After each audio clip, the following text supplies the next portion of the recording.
మాజీ మంత్రి కేటీఆర్ మాట్లాడుతున్నారు, లైవ్ ద్వారా చూద్దాం. అందరికి తెలుసు, తెలంగాణలో ఏ పంటను అడిగినా, ఏ పైరుని అడిగినా, ఏ రైతుని అడిగినా, ఆ రైతు పక్కనే ఉండే ఎద్దుని అడిగినా స్పష్టంగా చెప్తుంది వ్యవసాయాన్ని పండుగగా చేసింది ఎవరు అంటే. కాకపోతే జగమెరిగిన సత్యాన్ని అర్థం చేసుకోలేని వాడిని చవట అంటారు, నిజం తెలిసినా కూడా ఒప్పుకోనని రేవంత్ రెడ్డి అంటారు. అట్లా అయిపోయింది వాళ్ళ పరిస్థితి. అన్నీ తెలుసు, తెలియదని కాదు, తెలివి తక్కువ అని కాదు, లేదా అర్థం కాదని కాదు, తెలిసి తెలియనట్టు కనబడేదాన్ని చూస్తూ చూడనట్టు నటించేవాడిని రేవంత్ రెడ్డి అనక తప్పదు. నిజాన్ని చెప్పాలంటే ఇందులో చర్చించుకోవడానికి కానీ ఛాలెంజ్లు విసురుకోవడానికి కానీ పెద్దగా ఏం లేదు. కానీ ముఖ్యమంత్రి గారు ముచ్చట పడుతున్నారు, నిన్న రంకెలు వేసినారు. రొటీన్గా ఆయన పాపం సభ పెట్టినాడు అంటే 4 బూతులు, 5 ఛాలెంజ్లు, 6 తొడలుగొట్టే డైలాగులు, 2 గుడ్డలు ఊడదీస్తా అని 2 మళ్ళీ భాషణాలు, వాగ్భూషణాలు, ఈ టైప్లో షరామామూలుగా గత 18 నెలలుగా టైంపాస్ కార్యక్రమం ఏదైతే నడుస్తుందో ముఖ్యమంత్రి ముచ్చట పడుతుండు. కాబట్టి ఇప్పుడైనా ఎప్పుడైనా ఎక్కడైనా మేము రెడీ చర్చకు. నిన్న ముఖ్యమంత్రి గారు పేరు తీసుకొని మరీ పిలిచిండు, కేసీఆర్ వస్తాడా కేటీఆర్ వస్తాడా రాండ్రి అన్నాడు. నీకు కేసీఆర్ అంత లేదు కానీ మేము చాలు నీకు, వస్తాం, మీరు ఎక్కడ పెడతారో పెట్టండి, వస్తాం. కాకపోతే మేమంటే ఎప్పటికప్పుడు రెడీగా ఉంటాం, ఎందుకంటే ఇలా 10 ఏళ్ళు మునిగి తేలిన వాళ్ళం కాబట్టి మేము ఎప్పుడు రెడీ. కాకపోతే మీకు కొద్దిగా ప్రిపరేషన్ టైం కావాలి, మాకు తెలుసు. ఎందుకంటే మీ మంత్రులు గతంలో కూడా మేము శాసనసభలో మీరు ప్రతిపక్షంలో ఉన్నప్పుడు కూడా చర్చ పెడతామంటే మేము ప్రిపేర్ అయ్యి రాలేదండి అంటారు. ముఖ్యమంత్రి గారు అయితే ఆయనకు తెలుసు, మీకు పాపం బూతులు తిట్టడమేమో ఈజీ, చాలా ఈజీ కదా, బూతులు మాట్లాడడము, డైలాగులు కొట్టడం, గుడ్డలు ఉడదీస్తా అనడము, గుడ్డలు ఉడదీస్తేనే ఇందిరమ్మ గొప్పతనం తెలుస్తుంది అనడము, ఇవన్నీ చాలా ఈజీ.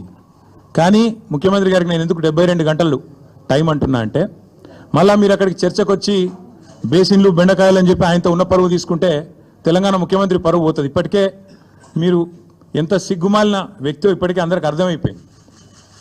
ఎవడన్నా అడుగుతాడండి ముఖ్యమంత్రి, దేవాదుల గోదావరి బేసిన్లు ఉన్నదా అని అడిగే పరిస్థితి ముఖ్యమంత్రిది. బేసిన్ తెలియదు, బెండకాయ తెలియదు.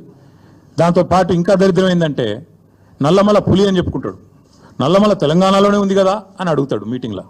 అంటే ఇంత నికృష్టమైన వ్యక్తి కాబట్టే కొద్దిగా ప్రిపేర్ అయ్యేందుకు టైం, వారికి 72 గంటల సమయం ఇస్తా ఉన్నాం. లేదు ముఖ్యమంత్రి గారు కనుక ముచ్చటపడి, లేలే మా సొంత ఊరికే రండి కొండారెడ్డిపల్లి కంటే అక్కడికైనా వస్తాం, లేదు మా సొంత నియోజకవర్గం కొడంగల్లో పెడతా నేను అంటే నీ ఇష్టం, అక్కడైనా పెట్టు, లేదు మా నాయకుడు కేసీఆర్ గారి సొంత ఊరు చింతమడకకు వస్తావా, అక్కడ రెడీగా ఉంటాం, లేదు మా నాయకుడు కేసీఆర్ గారి నియోజకవర్గం గజ్వేలు, అక్కడికి వస్తావా, నీ ఇష్టం, ఊరు నీ ఇష్టం, ప్లేస్ నీ ఇష్టం, సమయం డేటు అన్ని నీ ఇష్టం, నేను రెడీ, మా పార్టీ తరఫున నీ సవాల్ను స్వీకరిస్తూ ఉన్నాం. ఇందులో ముఖ్యమంత్రి గారి తరఫున, మరి ముఖ్యమంత్రి గారు ఇచ్చిన సవాల్ను పార్టీ తరఫున నేను స్వీకరిస్తూ ఉన్నా.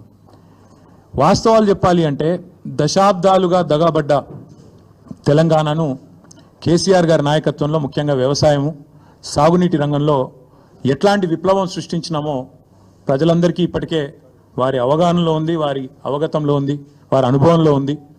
అయినప్పటికీ కొన్ని విషయాలు గుర్తు చేయాల్సిన బాధ్యత మా మీద ఉన్నది.